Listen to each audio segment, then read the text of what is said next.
I don't have earthquake insurance. And the reason is, my analysis is, the kind of earthquake that would seriously harm this home, which was built to the current standard, would be so devastating that I don't think the insurers, the insurance companies, are going to be able to pay off those premiums. So, you're buying something that is going to be for the kind of catastrophe that you're not going to be able to collect on. And likewise, any other form of insurance, we are the ultimate insurance. It's the assurance of your life. I interviewed Cody Lundeen some months ago. He's a very practical survivalist, actually. He's entertaining. He's very calm and poised. He's articulate. He's not religious about it, but he happens to know his stuff. But one of the things I learned talking with him was how he said that the mindset, when you're in an emergency of any kind, your mindset is so critical to your survival, aside from your temperature of your body and other things.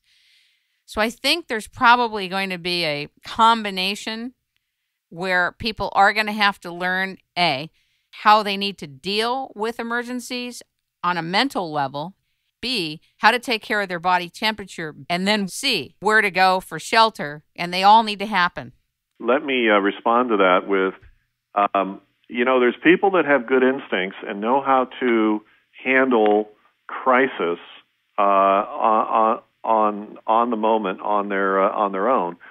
Those are the people that left the building in 9/11. The others that waited, and this is another parallel to the liberal, as I was saying, mindset. They believe they cannot make a decision for themselves, and they're waiting for somebody of authority to tell them what to do. Those are the people that went back upstairs when the guard said, everything's fine, go back to your offices. So, unfortunately, if you're waiting for somebody to tell you what to do, and you're not using your own instincts, and you're not learning and training to have that mindset, you may not be a survivor. Now, to help our members, the housewife next door with a checkbook that really hasn't had any training, we have twice a year a weekend retreat at each shelter for the owners only, for the members, where they will come and they will learn the operation of their facility. They will divvy up their tasks and their responsibilities. They'll get to know each other, meet and greet, become familiar. They'll talk and plan not only pre-event but post-event survival and activities and what they're going to need to do.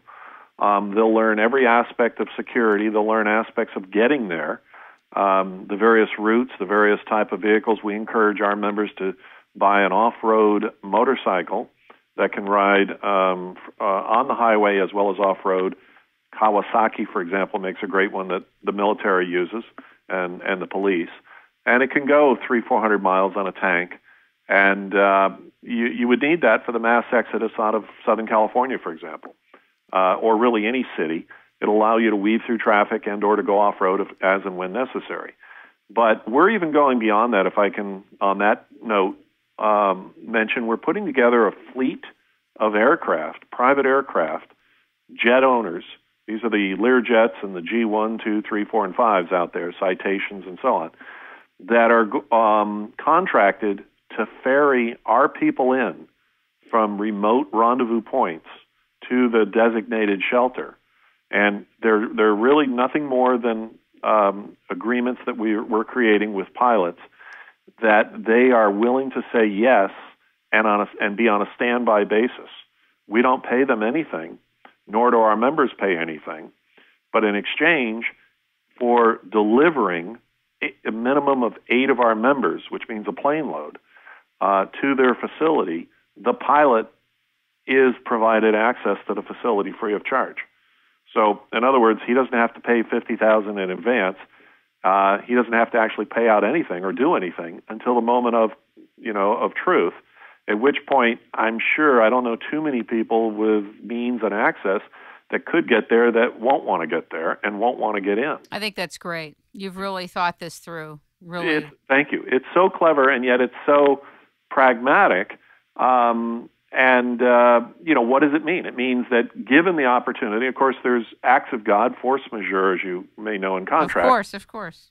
That could prohibit us. For example, maybe we got a no-fly zone, and you can't fly. Maybe the air is contaminated, the winds are too strong, and there's no fuel, or maybe it was an EMP blast and the airplanes are their electronics are burned out. So given that, then we go to Plan B and or Plan C. We even now you're going to talk about creative. We even we're putting together a fleet of used school buses that will have off-road tires and a mechanism that you've probably seen that drops down from under the bus to allow it to ride on railroad tracks. No, I didn't know about that. That's great. So these buses, they don't cost as much. They're sitting in remote locations, or will be. Again, our members will go there. And should the freeways be clogged, you might be sitting on a freeway and look over to the side and see a railroad and this bus going down the railroad track on its way to Vivos.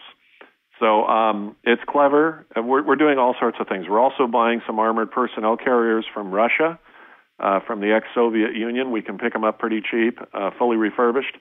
They will transport 21 people, I believe it is, plus the driver, which is called the pilot, and the captain. And the reason is not only will it transport them over any terrain, on-road or off-road, but it also will go through water. So it's amphibious, and it cruises, I think, at 8 knots per hour. Wow! Which means we could jump in the ocean and work our way up to or down to whatever. So those also are being put into the fleet, and as well as we're selling them to our members that are wealthy enough to say, "Hey, I want one of those." It's the ultimate Hummer. It's what the military uses. You've seen SWAT vehicles. These are armored. They even have nuclear, biological, and chemical filtration systems built in. I mean, they're the real thing. So if you want to have something in your garage for the end of the world, this is the vehicle to have. So what business would you say you're in at this time? Well, so far it's been money out and very little money in, so I'm not sure I'd call it a business. Theodore Levitt asked a very good question in the Marketing Imagination. He asked, when the railroads were asked what business they were in, they said they're in the railroad business.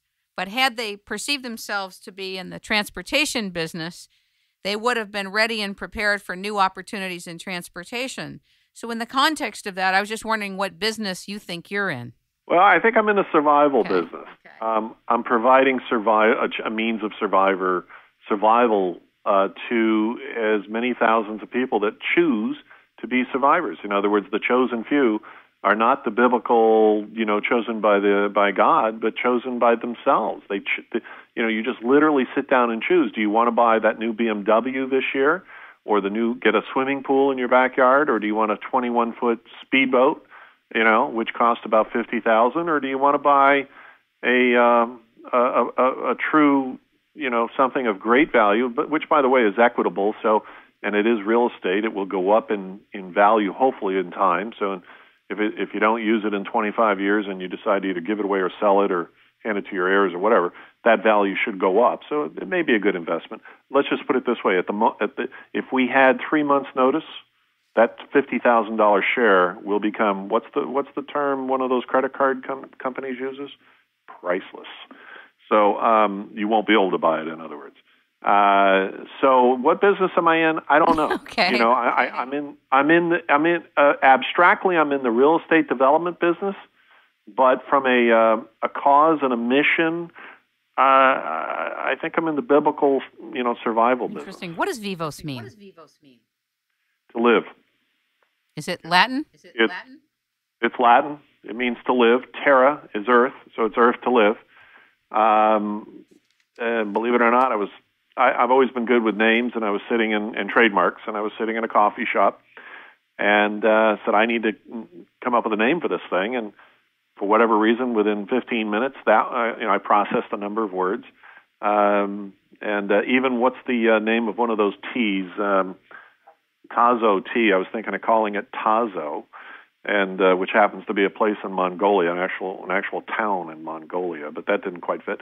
And this one came to me, and I don't speak Latin, and I didn't know what it meant. I went home, looked it up on the computer. I said, "Oh, perfect, Vivos," and it is. It's internationally understood. It's distinctive. I like it. Terra Vivos, At terravivos.com. Yep. Listen, let me tip you off to something else. One of the concerns that